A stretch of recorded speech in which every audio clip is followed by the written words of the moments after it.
Snap back, quarterback rolling right. He's looking end zone. Caught. Touchdown. Saturdays are sacred. A football podcast. What is up, everybody, and welcome to Saturdays Are Sacred here after the first round of the college football playoff has commenced. And you smell that? I smell a big stinker after week one of the college football playoff. This is now 2 years in a row to where we didn't have the best round one of college football games. And we'll get into that. There's a lot of things that we can discuss. We'll break down all of the college football games as well and talk about a few things that's been on the minds of a lot of people this past week in terms of college football. But before we get too far into it, Cody, how are you doing?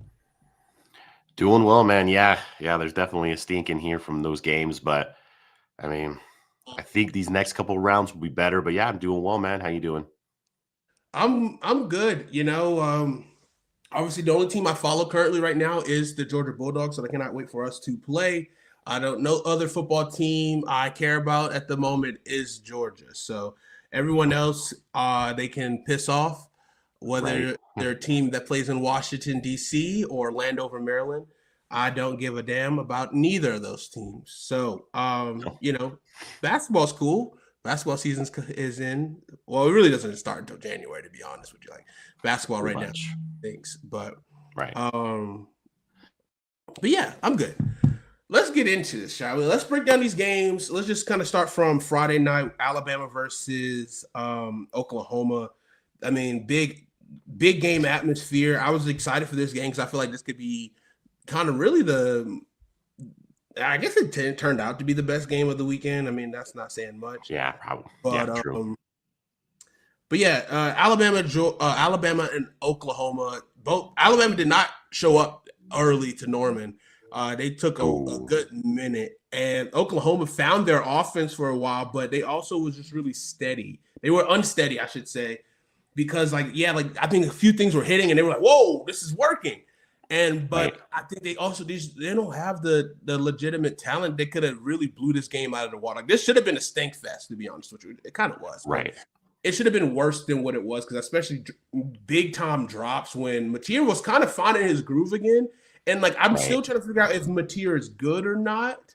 But this Oklahoma team, they showed a little moxie, obviously, because this is a very vulnerable Alabama team.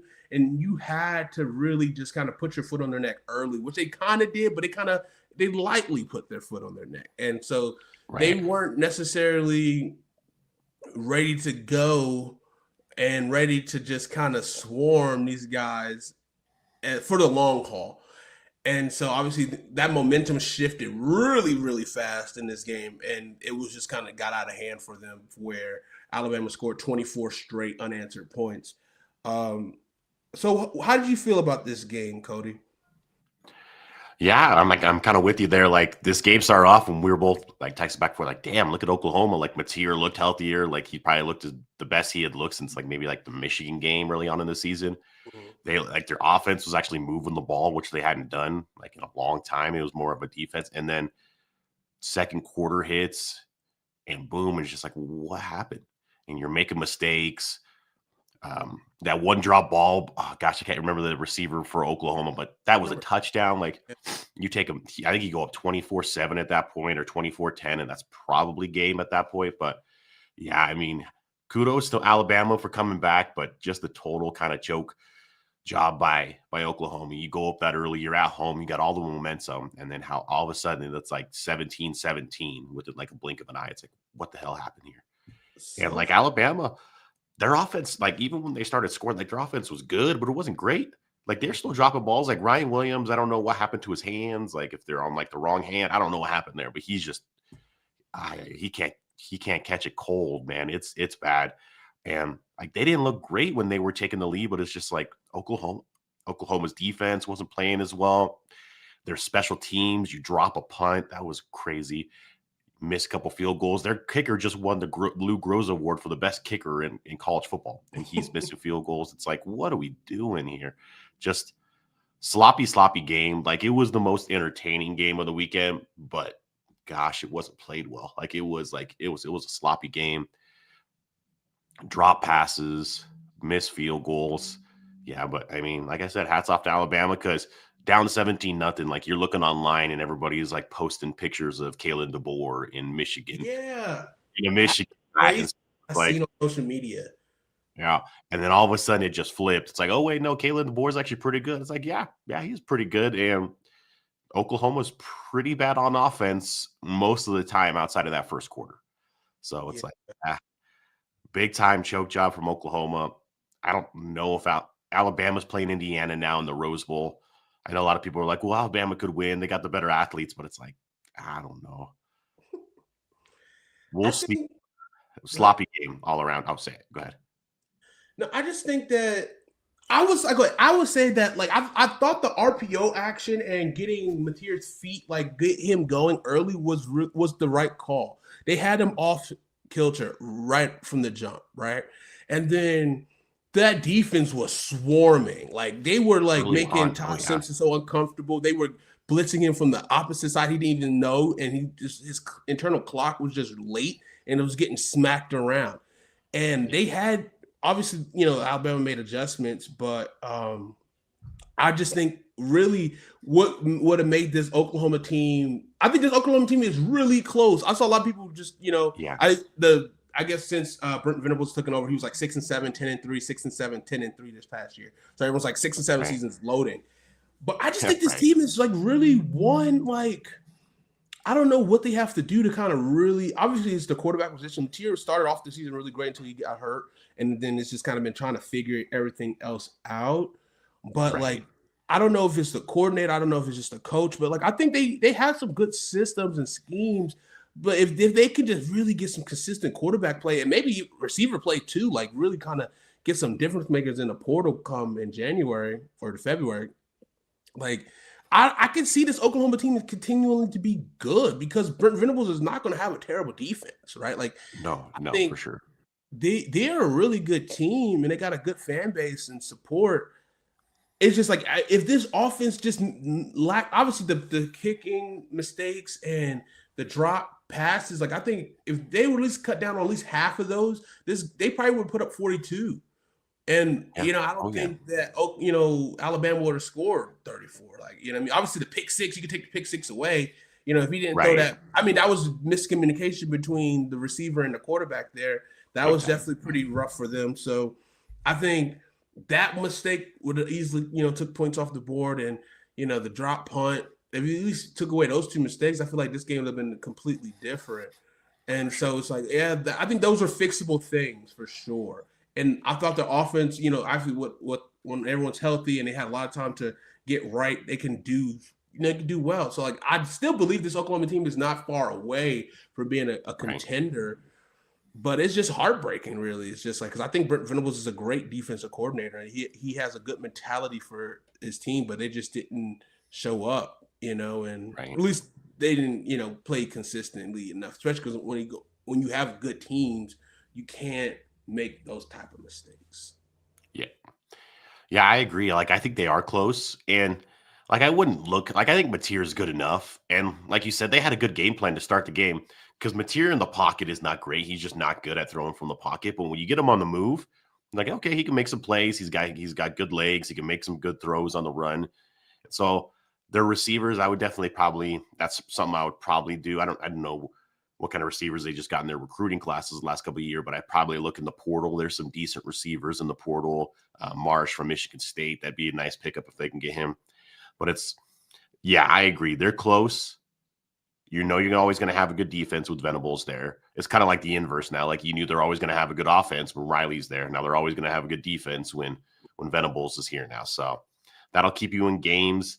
I haven't looked at their schedule, but I mean, their schedule going into this year, I didn't think they could get to 9 to 10 wins because they had a brutal schedule. So it's like maybe if the schedule softens a little bit, but now SEC's going to 9 conference games, so probably won't soften then. But I know it's tough to hear this as an Oklahoma fan, but it's like you guys are headed in the right direction. You guys are like, this was still a really good season. Like 10 wins, making the college football playoff. Like that was not something I thought was in the cards. I thought that would be too early for this Oklahoma team. So, and you had a 17-point lead at home and you just kind of let it go away. It's like, you're that close. You were that close to being in the Rose Bowl on New Year's Day, which would be a huge success for Brent Venables and this Oklahoma team. And then, looking at the other side with Alabama, like, this is kind of where we expected you to be. This is kind of where you're expected to be. So it's obviously different levels of expectations between the two teams. But if Alabama loses to Indiana and it's like not close, how do you think they'll look at the season? You lose to Florida State to start the season. You get hammered by Georgia in the SEC championship game. They get hammered again by Indiana. What's that going to look like? Because it'd be a 4-loss season, which I don't know. 4-loss season. In Alabama with a 4-loss season. Right. It's like, granted, 2 of those losses, one of them is in the SEC championship game. One of them is in the quarterfinals of the playoff. They lost to OU earlier on the year too. So Florida State, OU. Yeah. I mean, that Florida State loss, just every time you look at their schedules, like, how the hell did that happen? And so it's like, I don't know if they need to win to at least get to the Final Four for like Alabama fans to really be happy with their program and happy with Kalen DeBoer and how it's going.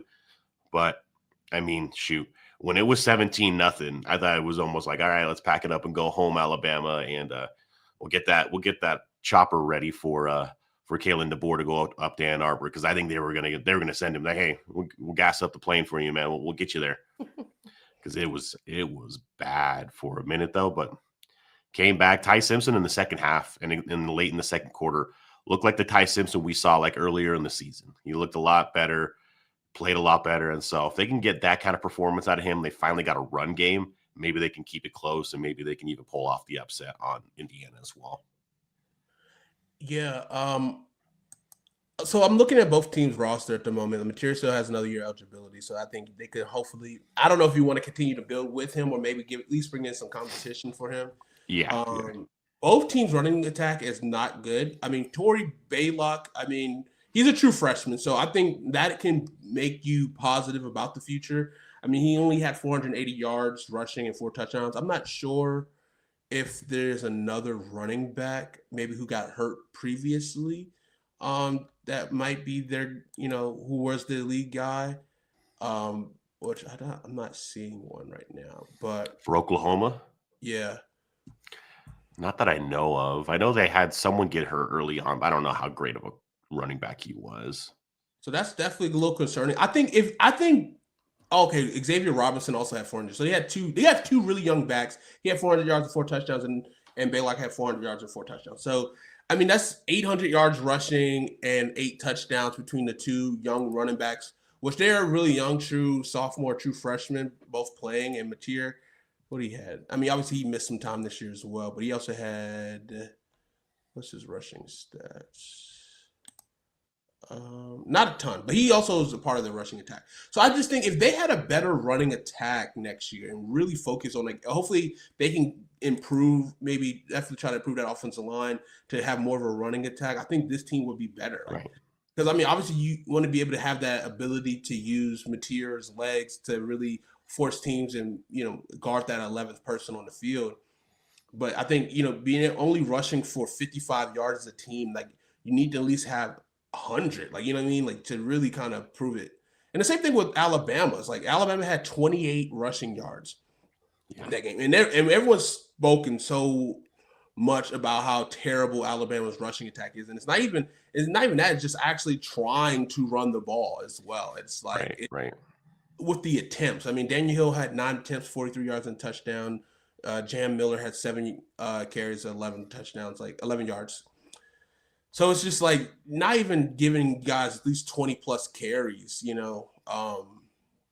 like at least 25 carries running the ball. They want to be a passing team so bad. And it's just like, I don't think that's really true Alabama culture. And I think that's also the reason why we're not seeing the same dominant team. Alabama has some good receivers. Ryan Williams is not one of them. But they also lead the team in the amount of drops in the league. I think they have 11 or 10 drops going as a team going into this game, and they had a few more as well. So it's just like you want to be a passing team, but also have a high number of drops. That's not ideal. So obviously, I think Ryan Williams will be in the portal come this season's over. Maybe, I mean, 1 catch for 5 yards is absolutely dog shit. and it's unacceptable for a guy who's graced the NCAA cover game, and people have gone and erased him from the cover. They did, so it's kind of it's funny, but like he's not good. He hasn't been playing well, so it's like the Alabama identity is so off kilter. They're finding ways to win just because they genuinely have the pool to get really good talent. And DeBoer has, obviously, he's trying to reshape Alabama in his name, image, and likeness.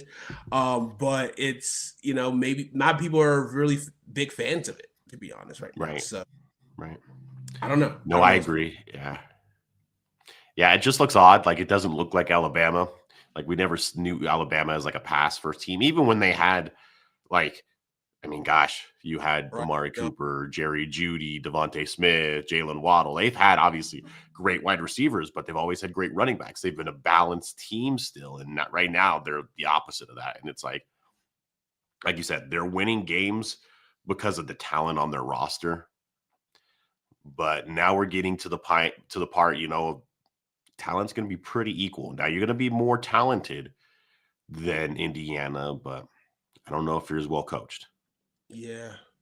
So that's going to be a really fun matchup to watch, Indiana versus Alabama. Because I'm a believer in that Indiana defense, how they were able to shut down for the most part. I mean, they only had really one or two explosive plays they allowed against Ohio State, but they were really, they were disguising a lot. And that's what Oklahoma was doing early on for Ty Simpson. So like that will definitely be seeing how much, they can adapt. And especially if they're going to be one-dimensional, I think Indiana has some pretty solid corners. I think they can really match up with their, Horton and Bernard on the outside, and Brooks, who, they were okay. But like, like I wouldn't fear them that heavy, especially because unless they decide to really push to run the football, which I highly doubt it. They haven't really done that much this season. No. So we'll do predictions for these games at the end, but we'll see. I think there's still promise for Oklahoma. There's still hope for Oklahoma to continue to build this thing. I know some fans are a little, I agree, but and there's hope for Alabama to really kind of right the wrongs, I guess you could say, and possibly go on a run here and find a way to win, kind of like Kansas City Chiefs style.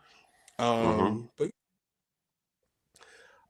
let's move on to yesterday's games and start off with Miami versus Texas A&M. Miami defeated Texas A&M 10-3 in a snooze fest. If you watched the first half, I'm sorry for you because there's nothing happening there. All the 13 points happened in the second half of this game. Miami had a good running attack. Fletcher rushed for 172 rushing yards.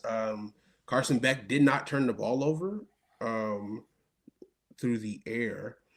But yeah, it was ugly, very ugly. Marcel Reed threw 2 interceptions, the last interception coming at the last play of the game where they had opportunity to try to tie it up, to bring it to overtime or possibly go for 2. They didn't really have much of a rushing attack either. Marcel Reed was their leading rusher with 15 carries for 27 yards.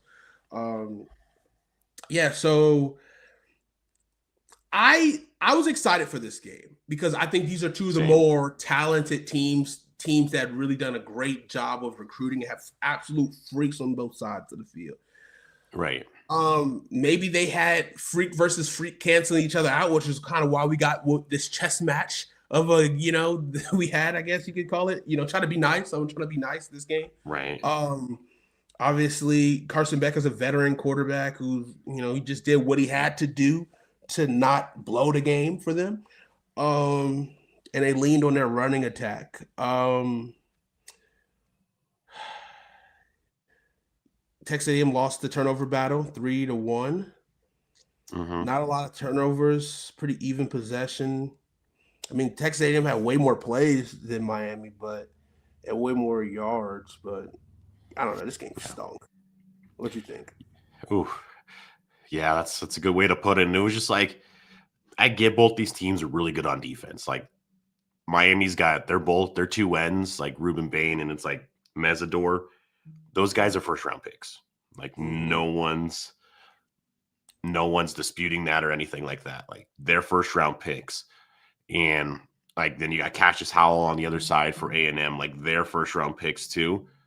So it's like he's a first round pick as well.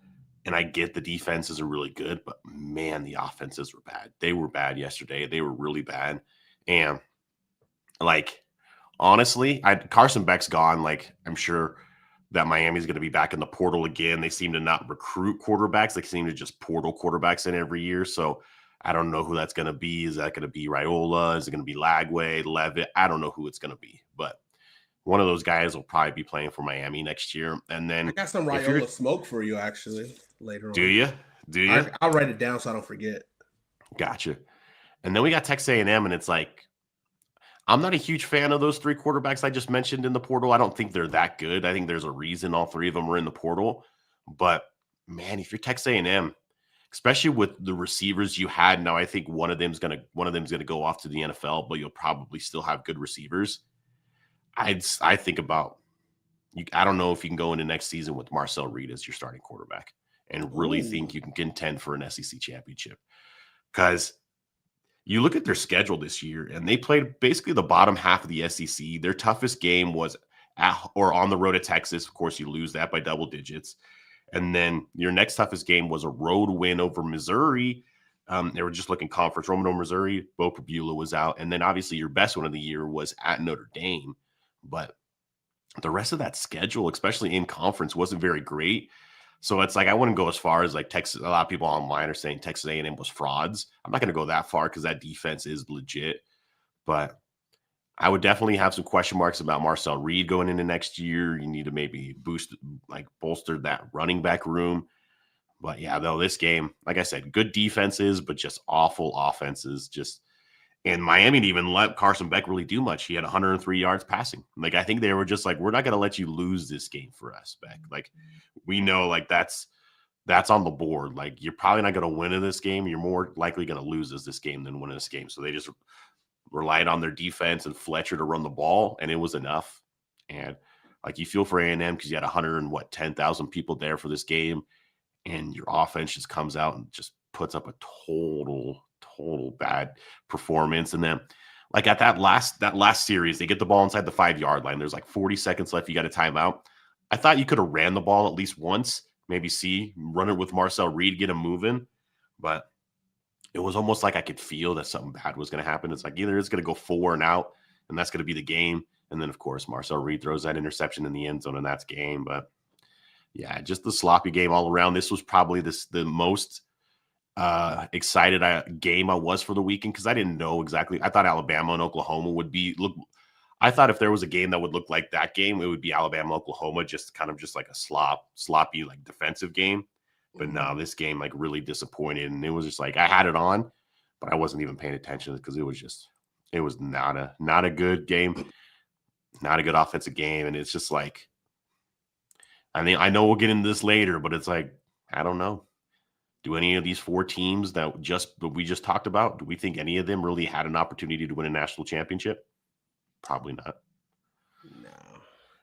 Unless something drastic changes. I don't know. Yeah, I don't know either. But yeah, I'm sure we'll get into the structure of the playoff later and like. Oh yeah, there's a lot to look at there. Yeah, so I don't know how we would go from here. I don't know what's up with Miami, to be honest. Like I don't see them putting enough numbers. Or no, I think yeah. Go ahead. I think it get real ugly. Sorry. I think it get real ugly next week against Ohio State. I think there's a good chance.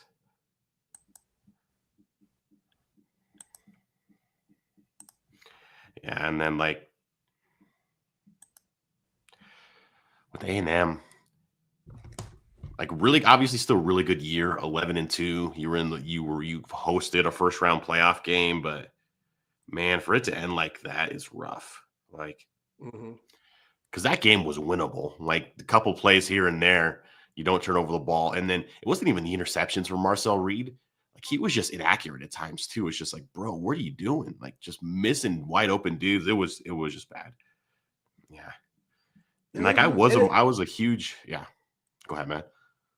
Well, because I'm just like really processing the Marcel Reed take, because he was so good this year at times where he was at one point like one of the Heisman favorites. And so, but then the fact that he just like the fall off throughout the season is just like, it's bonkers. It's really bonkers. So yeah, I didn't think I'd get to this because it's like I was a huge fan of A&M. I was at one point I was like, maybe A&M's the best team in the country. And then it's like, well, maybe not. And it's like their team kind of went this year as like their quarterback went. Like when Marcel Reed was like, when he was rocking and he was getting the ball to Concepcion and Craver, like they were unstoppable. And then when he couldn't do that, it was like, all right, well, they're definitely a beatable team. Yeah, I love KC Concepcion. I hate the fact that North Carolina State cannot keep some of their really, really good talent, because KC Concepcion, and they got Hollywood. I can't remember his last name, but he's a running back now who just entered the portal just a couple days ago. So now he's going to be gone. I don't know if they're going to be able to keep CJ Bailey around. So it's like, you obviously a lot of these smaller schools are just going to become, breeder developmental schools or whatever in a sense. But yeah, I think Texas A&M is talented. I think Marcel Reed's a sophomore. Right? Is he a sophomore? I think so, yeah. So I mean, obviously Texas A&M does have a lot of talent. Yeah, he's a true sophomore too. So I mean, he has one more year. We'll see if he can. I think he has the opportunity to be really good. I mean, 3,000 yards passing, 25 touchdowns, but his issue is that 12 interceptions this year. Right. Is a lot. That's a lot of interceptions. So yeah. And even last year when he was a true freshman, he threw. Oh wait, this is year 3. He's playing 20. Was he a redshirt freshman then last year, or? I'm guessing so. Yeah. It just says sophomore classification on ESPN. So yeah, I guess he's a redshirt sophomore. So he could leave, but depending on obviously his grading coming back. But yeah, even still last year, he threw 6 interceptions on 15 touchdowns. So he is a high turnover guy. And I think that has to change if he wants to continue to be, decent. If he wants to have the trajectory. He's 6'1". He's probably like 5'11". So hopefully, he's gonna have to get the most out of his college career. I don't know. I'm not gonna say he doesn't have any future in the NFL. I think if he would have played if he cuts down on turnovers and play like how he played before, I think he has the opportunity to be dynamic. I mean, 500 rushing yards last year, 493 this year, adding 6 and 13 touchdowns between those two. I think obviously people like that dual threat ability that he has, but if he can't cut down on those turnovers, it's like what's the point, right? So, I don't know. Again, with Miami, very talented team. They bring in studs every year, like you said. Like they don't necessarily recruit high school quarterbacks, but I feel like it could be. I feel like I don't hate that, because I think you see a lot of these transfer quarterbacks win the Heisman. Obviously, they had Cam Ward. Did he win it? No, he did not win it. But he was like up there with it, and then obviously Mendoza wins it this year, transfer from Cal. So obviously, I think there's really good opportunities in the portal, especially if you want to continue, especially if you don't want to have the wait that developmental time to make sure that you got a guy who's ready to go, especially in the ACC. That's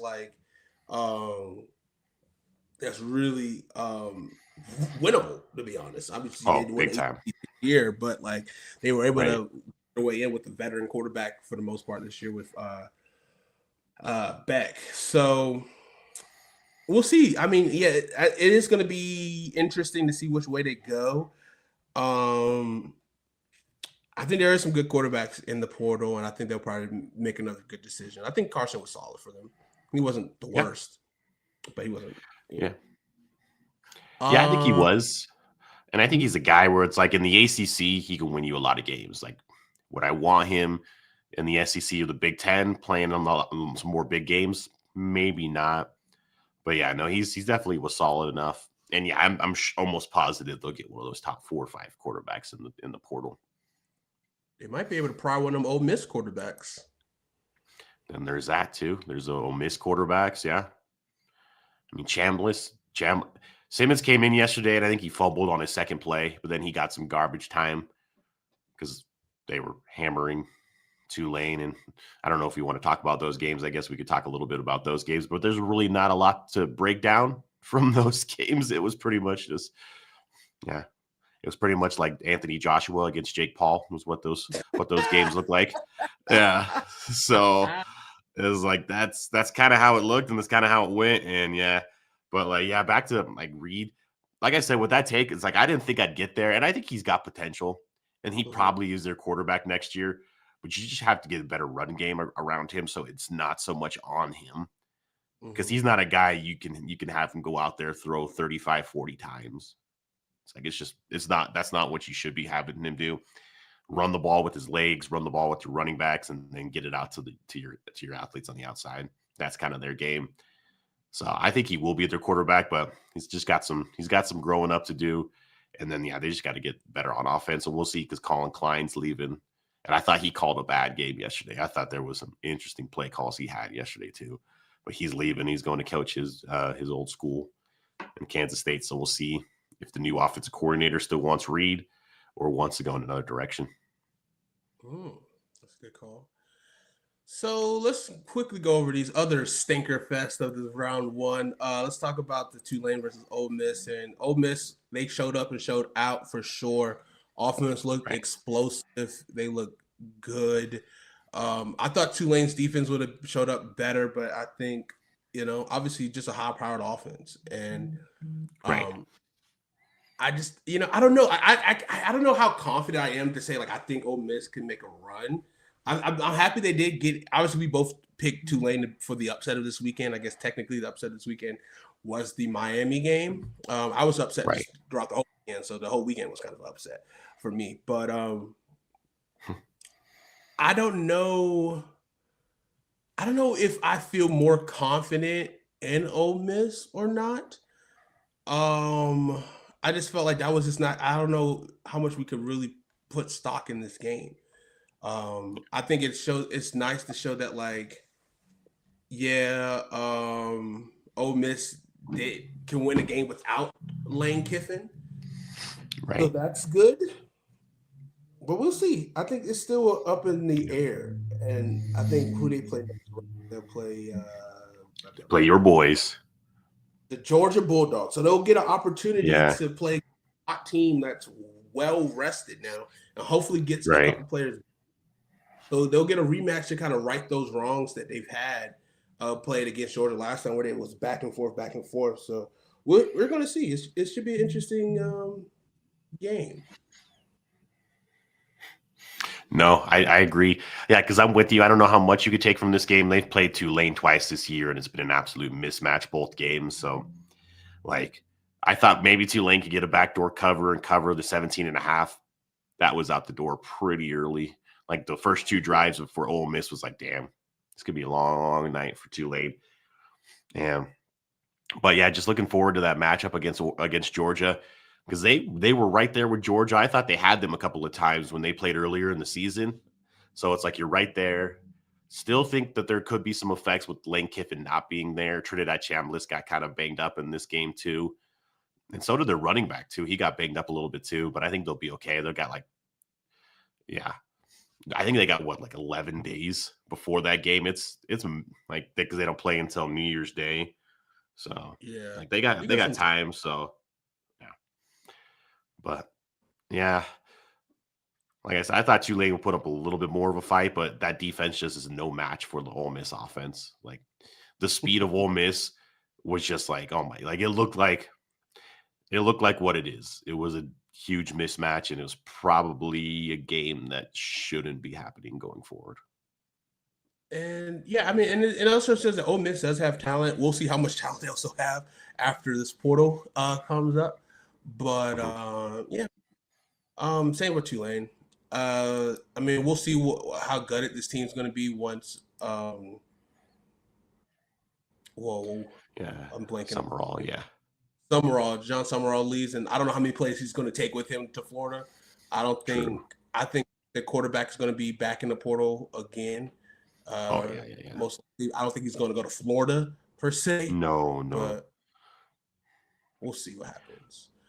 Yeah, apparently All right, Georgia so Tech's back up. Yeah, it's supposed to be like the favorite to go there. That Philo to kid or Tulane whatever. To or Florida, to Florida. supposedly.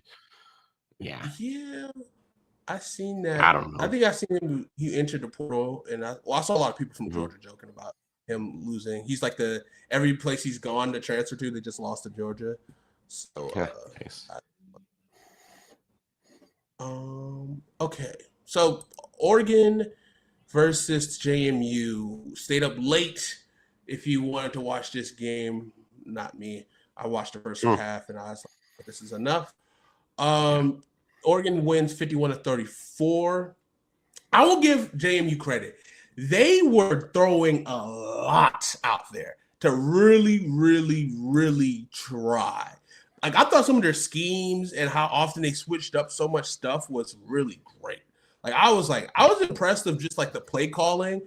Obviously, just the freaks that Oregon has wasn't Yeah. ideal for them, but I thought they were throwing a lot out there, and like if they just had a couple, didn't drop as much, or at least had a little bit better protection on some plays, like they could have made this interesting early if they would have kind of at least try to keep up a little bit. I wouldn't say they would have been enough, but I mean, Dante Moore did throw 2 interceptions, so it's like you Right. never know if a couple of those, obviously some trick plays out there.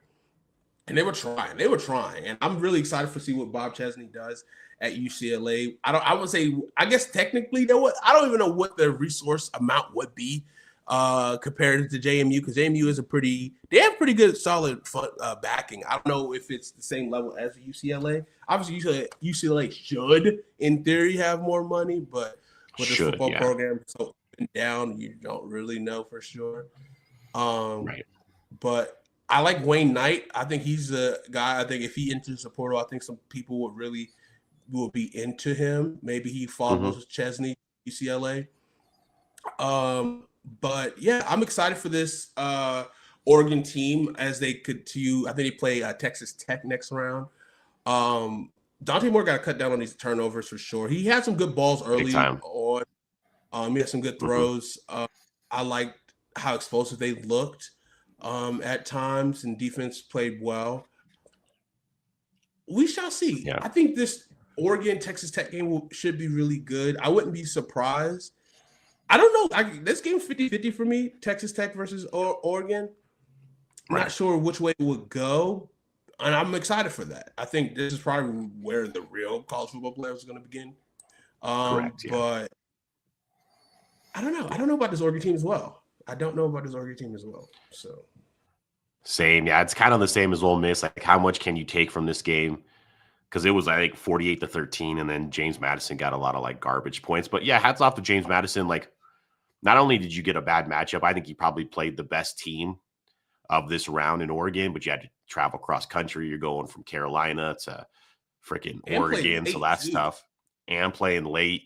And Dan Lanning's a guy where like he has no problem like just pounding teams, just stepping on teams' throats.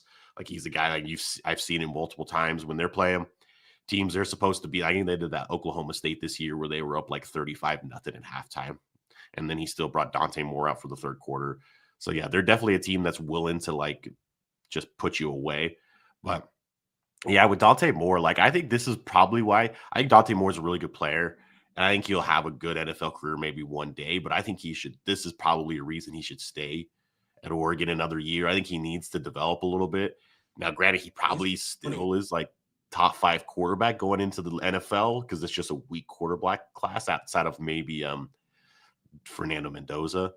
But yeah, so he hasn't had a lot of like a lot of starts because he only had like I think like 4 or 5 starts at UCLA, maybe a little bit more, but definitely could use some more time there. And I mean, you get DeCorian Moore back; he's only a freshman.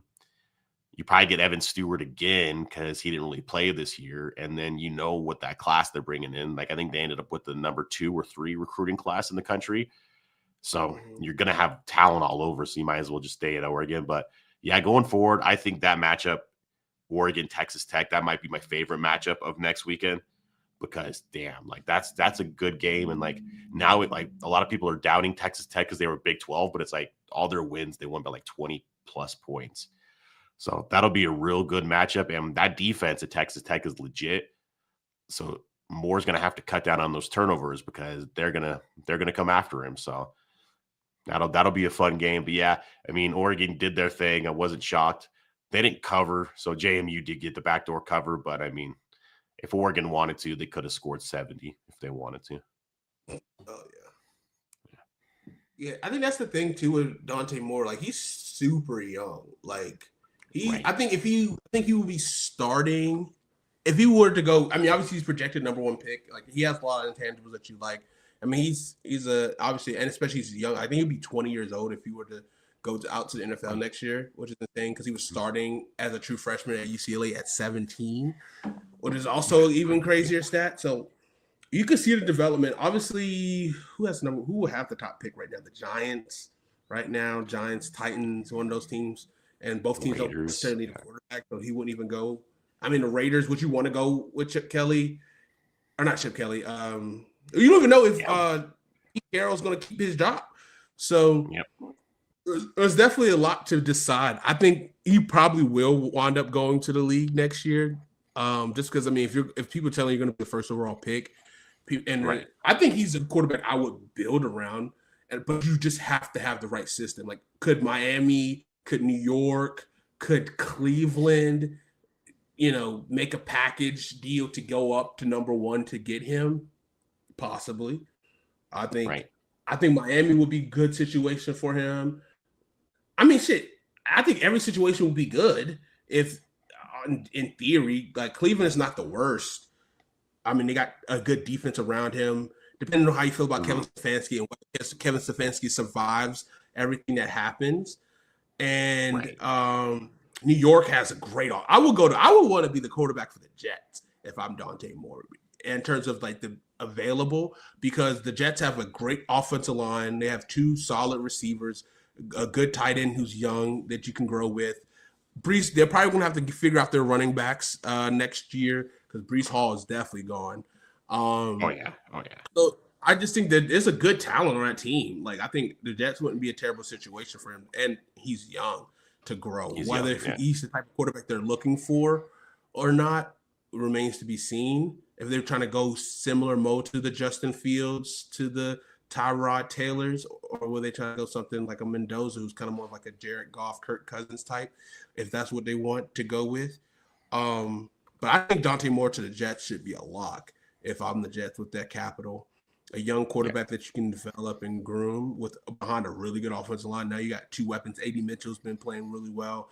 Obviously, Garrett Wilson he's going to be shut down for the rest of the year, but a bona fide number 1. I think you can have a similar situation to a 1A, 1B because I really like A.D. Mitchell. I think he's really good. The fact that he didn't catch on in Indianapolis it doesn't make sense to me. But yeah. But yeah, I think Dante Moore's good. I want to continue to see him step up, and I think if Oregon wins the national championship, he's gone. I think true. I mean, they have too much talent. I think it's just like this is kind of going to be the battle of the NIL funds. Nike versus oil money going on to this round. It'll be a lot of fun. It'll be a lot of fun to see what happens. So it will be. Yeah, and then just looking back at this weekend, so it's like, I mean, I guess we could move past the games and kind of just get to the playoff as a whole. Mm-hmm.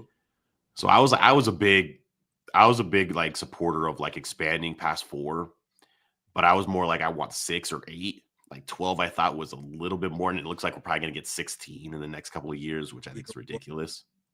Yeah, but it's also just like this year's like you have like those years every now and then where it's like, okay, the best 2 teams, like there was BCS years, like, okay, well the best 2 teams made it, and so we're fine. Mm-hmm. And then there was years with the 14 plays, like, well, no, we got the best 4 teams, like 5 you can kind of whine, but no, these are the best 4. I think this year you would have had Indiana, Georgia, Ohio State, and Texas Tech. I think there'd be some complaining from like Oregon and maybe like Ole Miss, but it's like that's probably your top 4 teams. That would have been a fine college football playoff at 4. I think 8 would have been a lot better because now we're at 8, and this, like you said, is going to be the real college football playoff. Is these 8 teams? This 12 teamer, and like I said, it seems like they're going to expand. So I don't know if they're watching the games or not because they want to expand, but 2 years in a row, just an absolute stinker of an opening weekend. Just terrible games. And it's not just the G5 teams, because last year Tennessee and SMU got blown out too. It's filled with teams that don't really have a chance of winning the national championship. But that's what you're trying to do here, is give more teams an opportunity. These teams aren't winning. I think the only team from this weekend that you could maybe see win a national championship is Oregon. I think every other team, I don't think they got a shot. Yeah. I think 12 is definitely too many. I think the idea with college football, and I think what the core root of it is that underdog. Everyone wants to see that improbable victory, that improbable team make that run, that Cinderella run or whatever. And I think that's kind of the reason why we want to let these extra teams in. Obviously everyone's talking about, allowing G5s in, but it's at the same time, allowing these G5s, I understand what Nick Saban's saying, and somewhat, but what James Madison did to the Sun Belt, helping these other programs lift the tides for that conference is tremendous. That money that they're getting just in the college football playoff is great. So why would we try to keep the money with the rich? You know what I'm saying? Unless, then you're going to cause for more teams to try to get to bigger conferences. Then it's okay, am I worthy now? Right. So it's I think you want to be able to get back to a G5, Power 5 conference.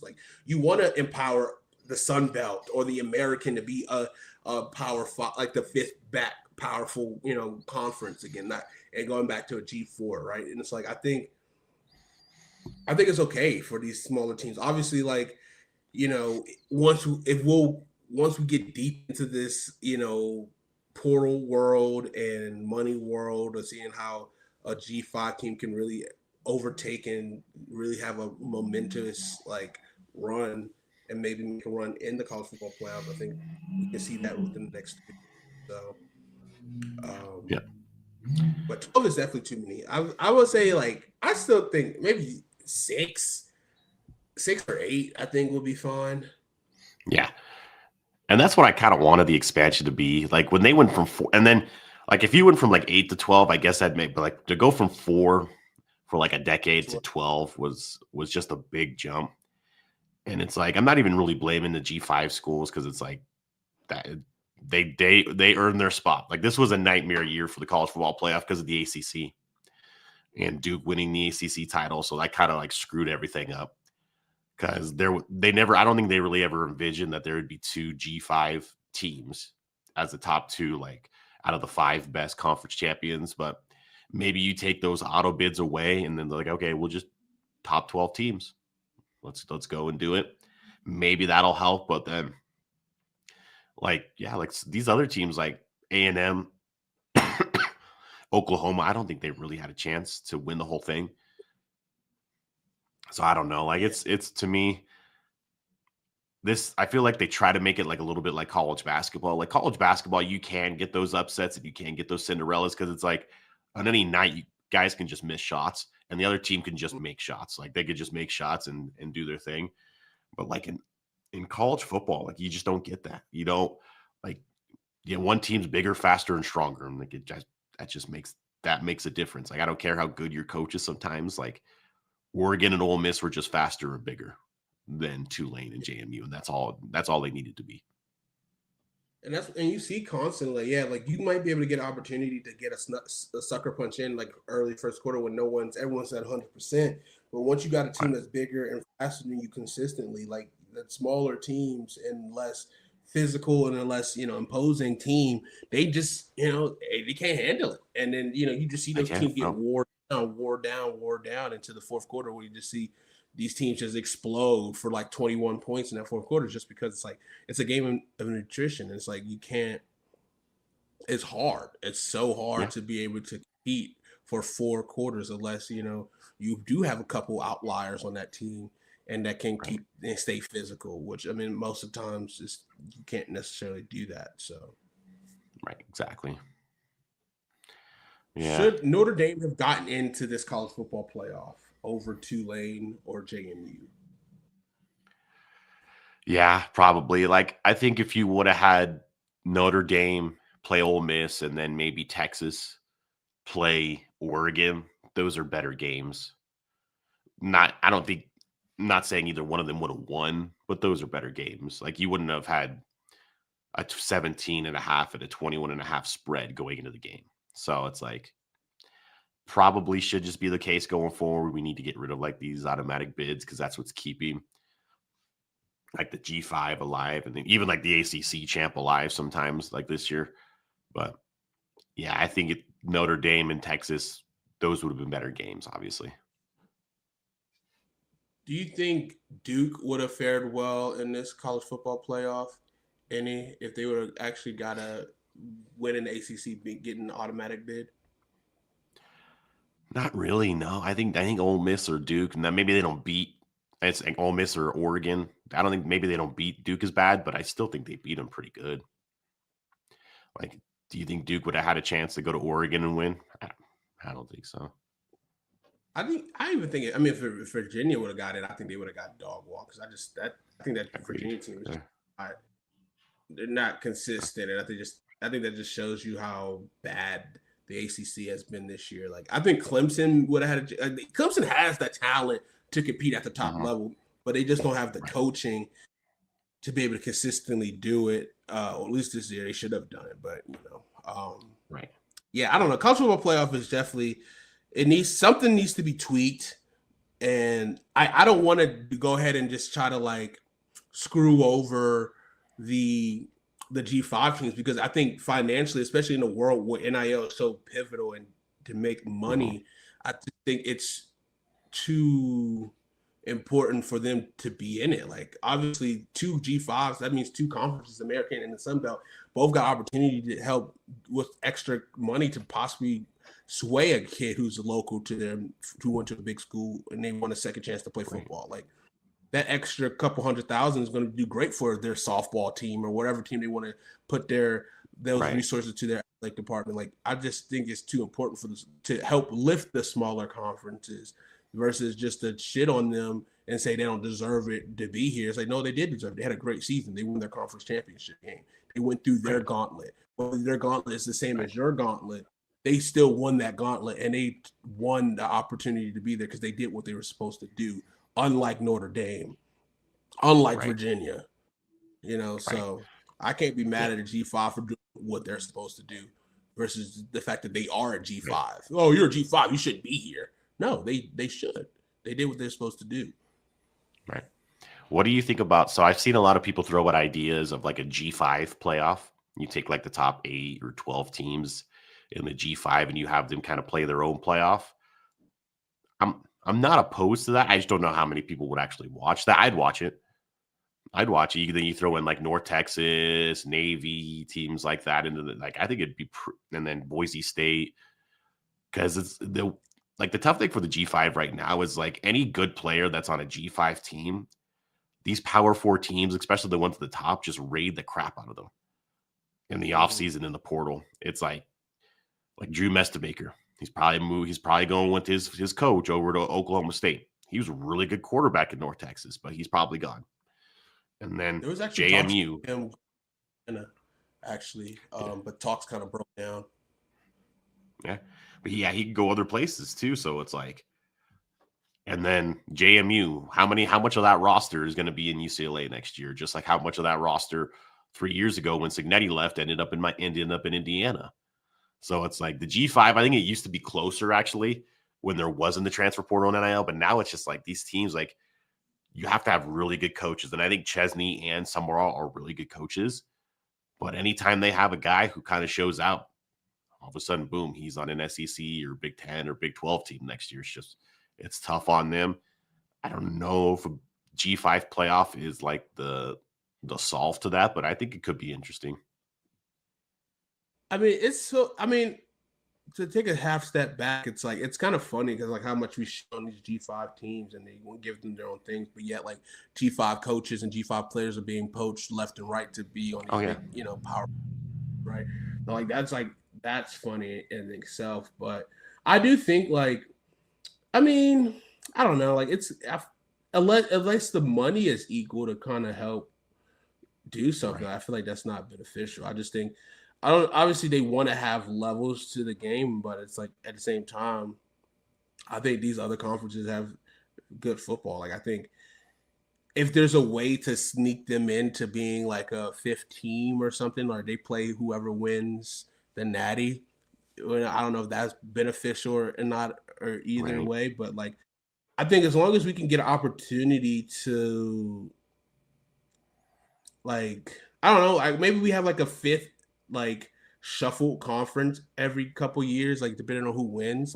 If your conference wins that G5 championship, then you could be the Power 5 school next year with the an allotment of money, 20 additional $1 million go to this conference that you can use for whatever, for any sports. To kind of help, that'd be kind of cool, something like that. Yeah.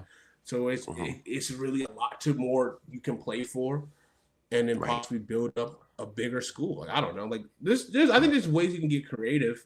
Obviously, there's a lot of older people in power now that kind of want things to be the same. I mean, they're still trying to reel in about what happened with the transfer portal, and I think we have too many older people in power that's still trying to react to that, and it's been a couple years now since we've got this portal going.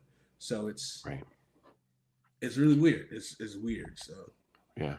Well, I kind of like where you were headed there a little. Maybe not like a full G5 playoff, but you could kind of have what if you took the top 4 or 8 teams, they played a playoff, and then those the top 1 or 2 teams earn their way into the actual college football playoff. That'd be interesting, because then you can't be well, they didn't earn their way. And it's yeah, no, they did. They just proved they're the best of the group of 5. They proved it on the field. They get an opportunity. I don't care if they get killed by an Oregon or whoever the hell it is, but they earn their opportunity there, and then they can get some money from getting in the college football playoff, and then they can get some money from the playoff to get in.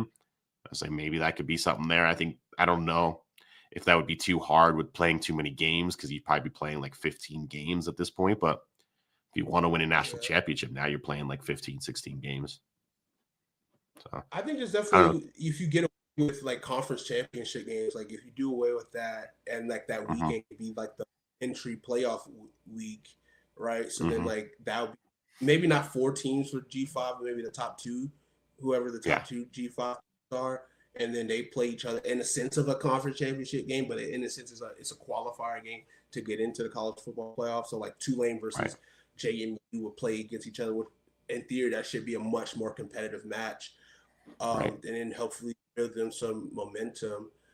And then I do think whoever is crowned the top 4 teams, they should be able to have a bye to get their team healthy, and then everyone else just kind of play each other 5 plays whoever, Oregon or played Miami, and and then have seeding that can change. I think we should just try to look for the best matchup versus rankings. I think that should constantly be changed, I feel but yeah, I agree. Yeah, but definitely expanding to 16, I think, would be a mistake, just because you get too many. There's not 16 teams in the country this year that can realistically win a national championship. There's not. I know Texas is out there saying they could. Okay, well, not if Florida, I guess, was in the field. You'd probably lose to Florida. So it's I just don't think there's that many teams. And you're going to get too many games like this, and they're not going to just be G5 games. You're going to get games like last year where Penn State just whooped on SMU and Ohio State just whooped on Tennessee. So it's you're going to get these games where there are mismatches between the top teams and the teams that are underneath. And there doesn't need to be 16. I've heard 24 teams, the Big Ten's really trying to push 24 teams. That would be a mistake. Those first round games would be so bad. It's more games doesn't always mean better. because then you get more weekends like this where we're like we basically are just talking about the playoff more than like the reaction to the games because game sucked. Huh? They were bad. So, it was bad. Speaking of bad, I wanted to just talk about Dylan Raiola. Let's do it. So I heard some smoke about where would Dylan Raiola go, right? Where could he go and to get the best out of him? Obviously, he's dealing with a fractured leg. Obviously, there's been the jokes of him going to Texas Tech, which would be hilarious on many fronts. Right. But one team that I've heard some smoke around that would be pretty interesting. I don't think people would expect. Obviously, the Miami that is there, people would think about whether Miami go for him or not. But I've heard Louisville and Jeff Brom being a front runner for Dylan Raiola, possibly his destination for him. So I like that because I think that's a team that it makes sense. He can get coached up well, but I don't know what Dylan Raiola is looking for in terms of his next, obviously his next, location, and whether someone wants to kind of bet their future on him to be like their starter next year. I like Louisville and I like Florida State in my personal opinion for the top two schools. Maybe even like Oregon State. Like I feel like it'll be like an off-kilter team that like you wouldn't really expect. Because I think Dylan is a decent quarterback. Like he's fine, but he's not going to like the world on fire. I think he needs a good surrounding cast around him. And I think Florida State and Louisville could be pretty solid landing spots for him. That has, Norvell's supposed to be a quarterback whisperer, supposed to be a guy who's supposed to develop and nurtures quarterbacks. So I think, Norvell and Brom are definitely ideal spots, whether they want them or not. I don't know who they got out the pipe live at Louisville because they went Mason Miller this past year from USC. I think they're definitely Miller Ross, yeah, and then Thomas Castellanos. So they're both teams that are both looking at the portal for their quarterback spot for the last few years. So, and a guy who has 2 years of eligibility, I think could be pretty solid. So, yeah. If I was Raiola, I don't think he's a guy where it's like, okay, you're just missing a quarterback, and that's like the guy that's going to take you over the hump. Like I was talking about with like Marcel Reed. Like I think Marcel Reed would be better than Raiola, so I don't think A&M needs to look at Raiola. But like if I'm Raiola, I'd love that Louisville fit because Brom is good with quarterbacks. Like he's good at developing quarterbacks. He's good at getting kind of the most out of them. Because it's like, like you said, Norvell's supposed to be a quarterback whisperer, but like Thomas Castellanos got worse as the year went on. And then what was it the year before? I know it was DJU, and like DJU was his own problem, but like he got even worse in Florida State. So it's like, and then like if you're Raiola, you're looking to go to a school probably for 2 years because I don't think it's 1 year and then off to the NFL. I don't think he's that good. I don't know if Norvell is going to be there in 2 years. I think they were just waiting for the buyout to drop a little bit more to fire him. And unless that team totally turns around, I don't know. And their recruiting is not great right now. It's okay. And they rely a lot on like the transfer portal in Florida State. I just wouldn't want to be around that program right now. I just think that program's like really headed into the wrong direction. So if I were him, Jeff Brom and Louisville is huge. Like that would be a great destination to go to. I think that would be a really perfect fit there. He'll develop you more. And then maybe you could have an NFL future in a couple of years after 2 years with Jeff Brom. Yeah, I can see that for sure. Yeah. It would definitely it's going to be really interesting to see. Like, I think who stays, who goes to the NFL. Right. Whether you think Fernando Mendoza is a can't miss prospect. Colin Cowherd. Some people do. Bad takes. But we'll see. Yeah. I don't know. It's a really weird quarterback class this year. I think, if you're looking for anything other than quarterback, I think you're going to be happy because I think there's some pretty good edge rushers there, solid receivers. So, yeah. I don't know. We'll see. We'll see. Do you want to preview next week or I guess week and a half? Look at the these, like we said earlier, these are the matchups that a playoff should look like. Mm-hmm. Right? So I think let's go to Wednesday night, New Year's Eve, Miami versus Ohio State, excuse me. The line is at -10 for Ohio State, and the over is 45.5. I'm definitely going Ohio State by a lot. I think Ohio State covers the 10 points. Yeah.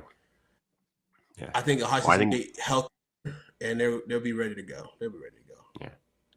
I think by the time this game kicks off, it's probably more like 12 or 13 point spread because I think a lot of money is going to come in on Ohio State because I like that a lot. I think they win and cover.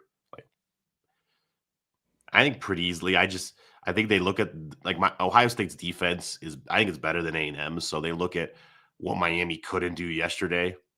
And I think they're just like, oh yeah, we're just going to get after it. We're going to stop the run and make Carson Beck try to beat us. And that's going to turn into turnovers. Yeah. I like this Ohio State team a lot. So yeah, I think Ohio State wins and covers pretty, I would say easily, but I think it could look pretty easy. Yeah, I like that point of just making this team one-dimensional, and they have the horses up front to be able to stop the run, and then I think this game could get out of hand pretty quickly, especially if Carson Beck make a lot of big throws for them. Yeah. So, yeah, I like Ohio State too, and especially Ohio State got that loss out of their system, which I think this is going to be in Jerry's world. I think it's going to be interesting. Mm-hmm. Ohio State's going to right their ship and kind of get going. Yeah. So on New Year's Day, we got 12 o'clock game, Oregon versus Texas Tech and Miami. Funny enough, and the national championship is going to be in Miami as well. 5 versus 4 at 12 o'clock noon. The line right now is -1.5, and the points is 52.5 for the points this game. Oh, I don't know. I'll let you go first. I have to think about who I like to win this game, but a really close line right here. So this is the closest line of the weekend. So yeah, I think this is the best matchup of all 4 games, and obviously you can see by the point spread there as well. So this was the toughest. Like when I filled out my college football playoff bracket, this was definitely the toughest game that I looked at the longest of this round because I think a lot of people are dismissing Texas Tech because they're a Big 12 team, but I think they're a really good team. And that defense, I think they had 2 guys that were All-Americans along the front.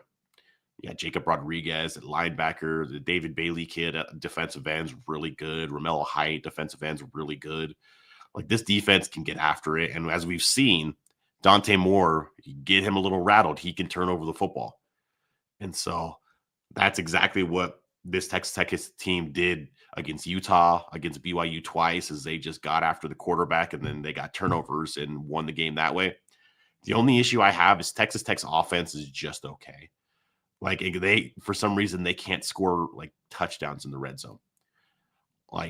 Against BYU, both games, they probably could have won by more, but they just got turnovers.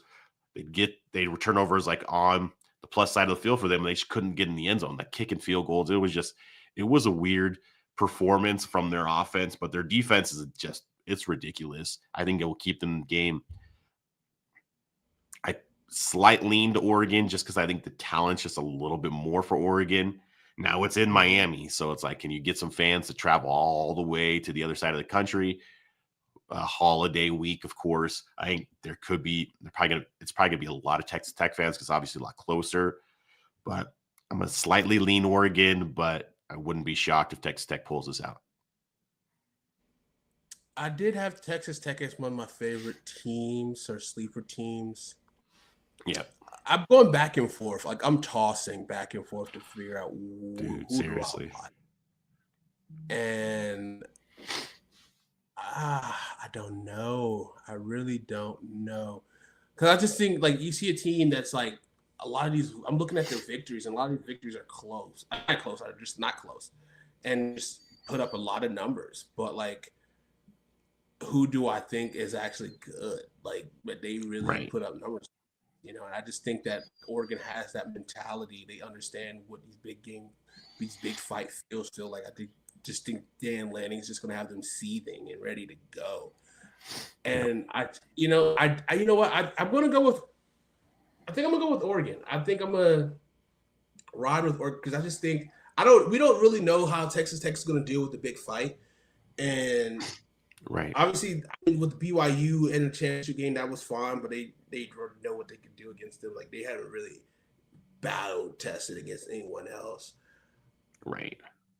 I mean, Texas Tech has definitely had a lot of time to get healthy and to scheme up for whoever they're going to play for, which I probably knew it was going to be Oregon, to be honest with you. But yeah. Oh yeah. I think they're practicing for Oregon. Yeah. Oh yeah. So I'm going to lean Oregon just because I feel like they got the wheels turning. They played well. They kind of get them back on the mindset of like, hey, we are who say we are. Let's keep going. Let's keep this momentum. I just think Dan Lanning is going to be more of a war-ready type coach. I'm going to go Oregon. I think they cover. I think they win by at least. I'm going to go 6.5. I'll take Oregon minus 6.5 in this game. Dang. Okay. So you love the 1.5. I love it. I would smash it 3 times till Sunday. Yeah. I think so too. That's just a small spread. There's no point in not taking. If you're going to take Oregon, you might as well just take them to win and cover.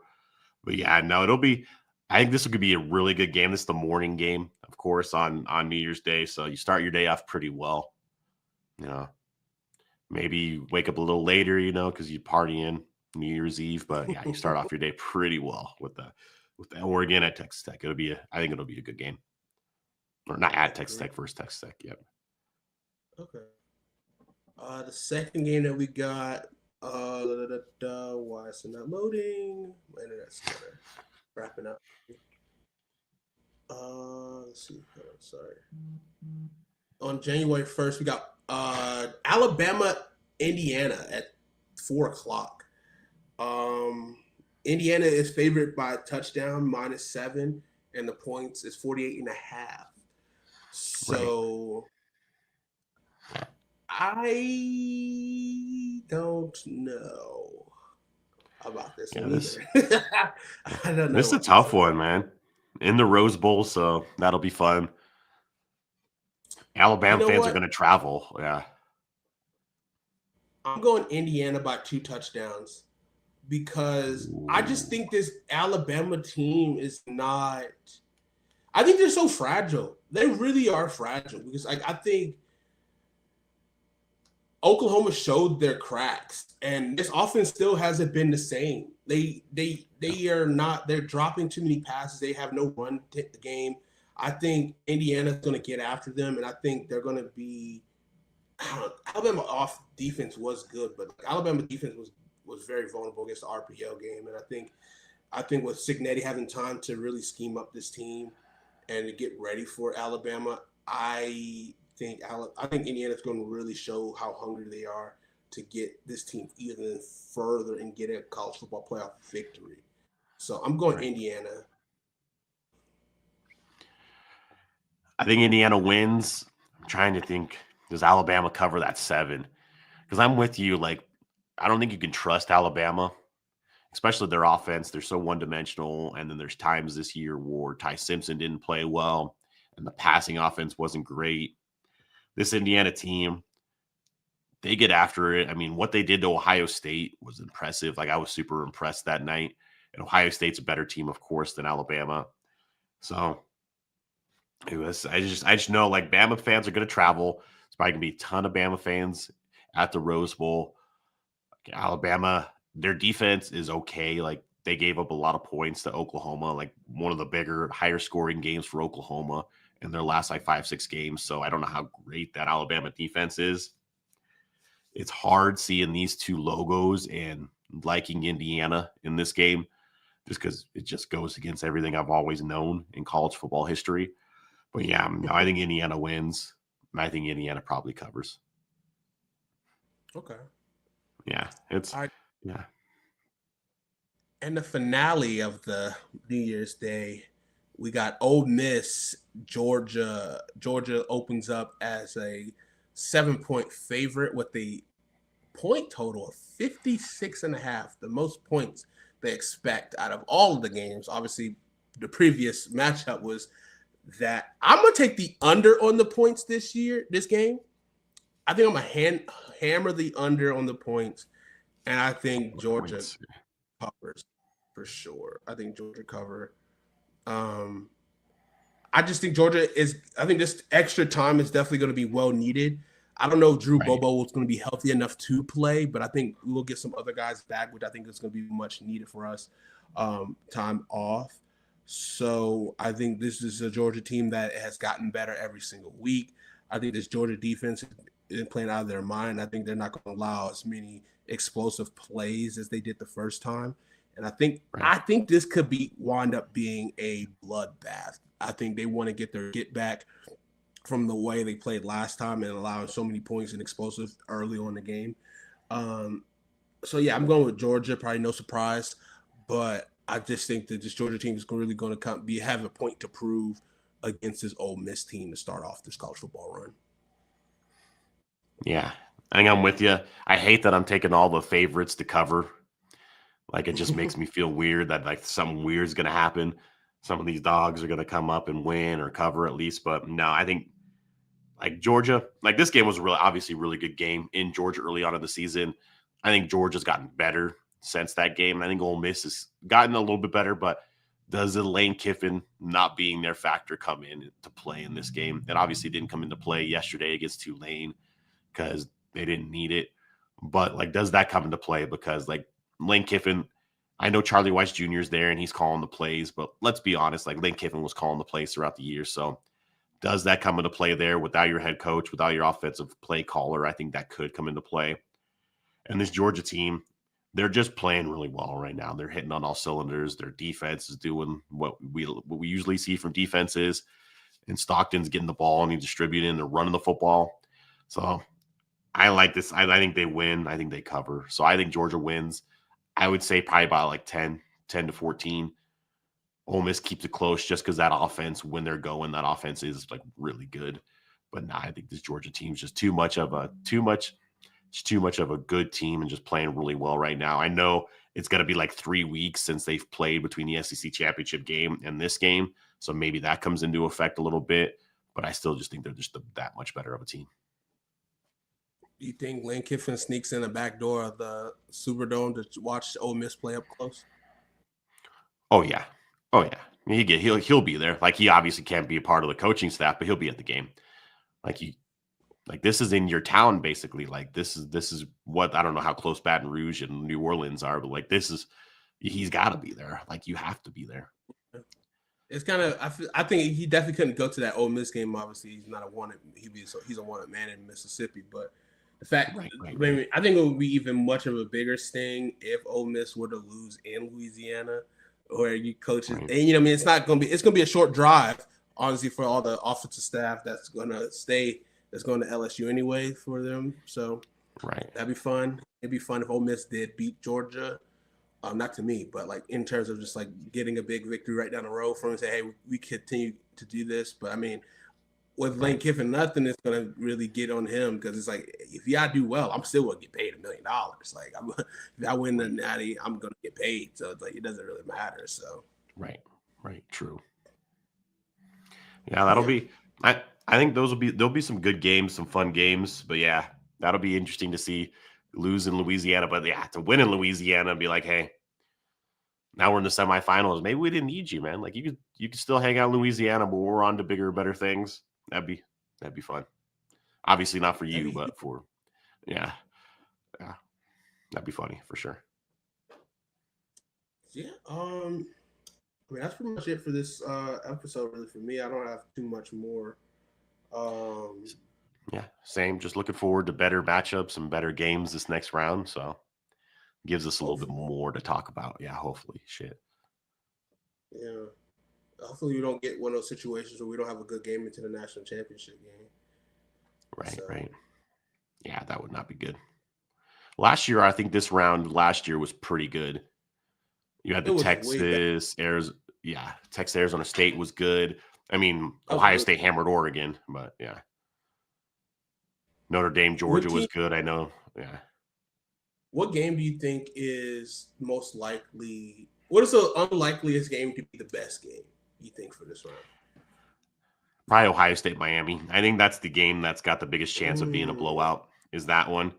If that one ends up being like a classic game, which would be great, that would be, I'd be a little shocked if Miami's like, if this game's like still a close game in the fourth quarter. What is the percentage of Miami winning this game? 10% maybe, at best. And That's that's more than probably a me. little high. Yeah. We'll Because see. Let's build the narrative up. Miami has no shot. Let's see shot. if I can reverse. Don't even. No shot of beating Ohio State. Right. Don't even show up to Jerry World. Yeah, no shot. Yeah, exactly. Clip this. I want you to clip this, guys. Right. They have no shot. Carson back in the playoffs. No way. No way. Yeah, they can't beat Ohio State. You don't even belong in the field with Ohio State. Exactly. Jeremiah Smith, absolute freak show. Who's going to cover Jeremiah Smith? Who's going to cover Cardell Tate? Yeah. Who's going to cover these guys? Right. Caleb Downs, like he's going to get 2 picks against Carson Beck. Easy. 2 picks, 2 sacks. Yeah. Matt Patricia calling that defense up. Like he's not even gonna know what's gonna be in front of him. He's gonna think it's cover 1, wind up as cover 4, throwing right into coverage. Right.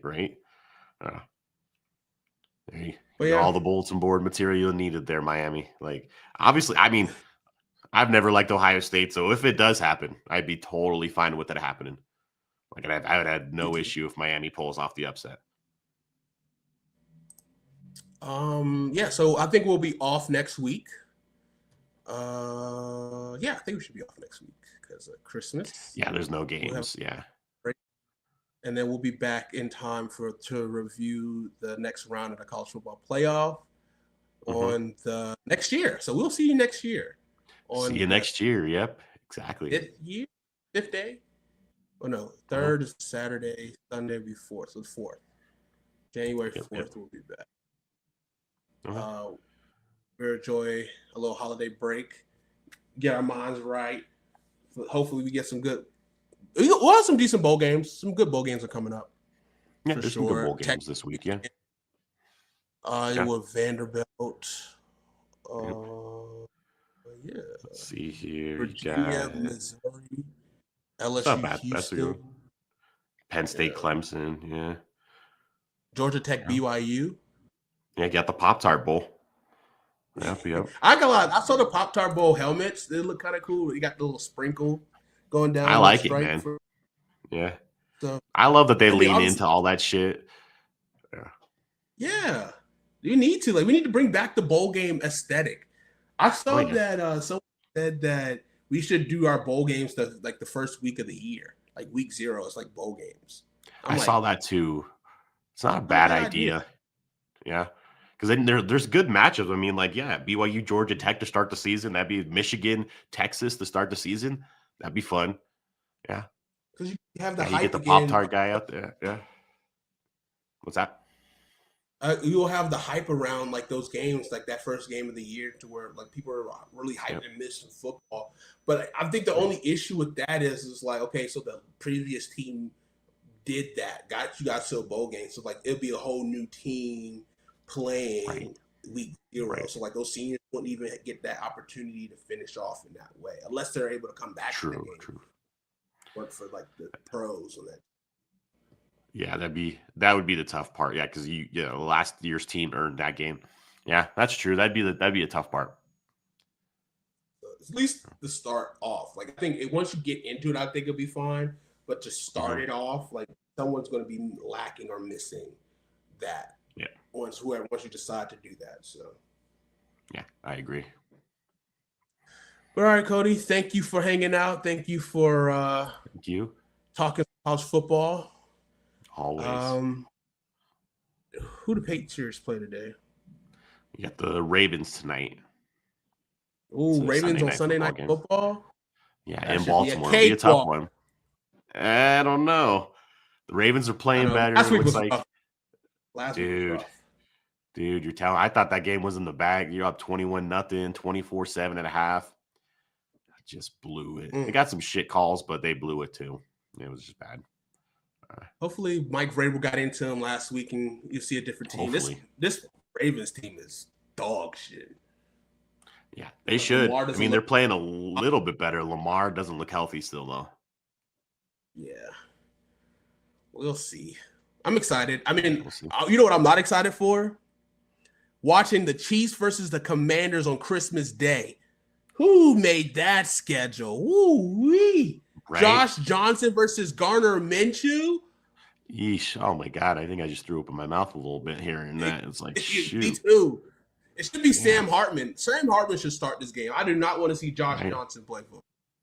It's No, not. put I out mean, Sam Sam Hartman's Hartman. going to be even better, but Right. But at least give you a thirst trap on Christmas Day for the ladies, So, yeah. gotta Like get the you do it, but viewership yeah. somehow. Get it somehow. Yeah, because I might be watching the NBA instead of that game on Christmas course. Day.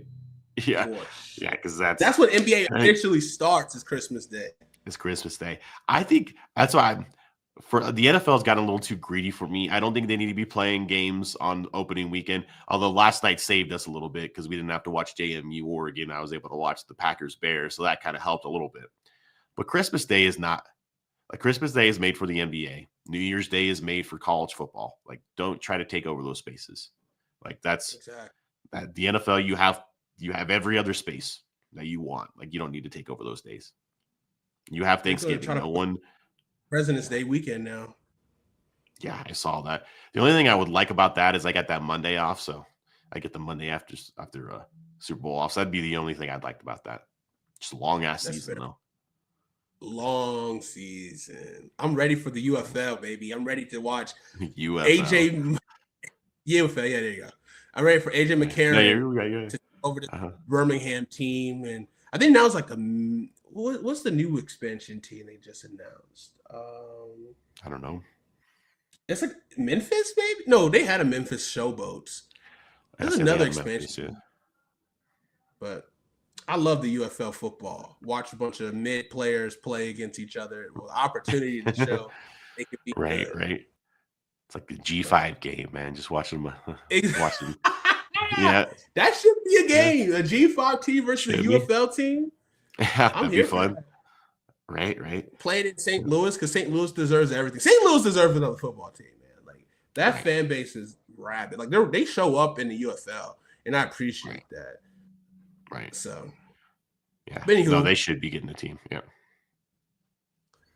All right, Cody. Thanks for hanging out. We'll catch you next time. We'll catch you next year on Saturdays Are Sacred. And have a great one. You too.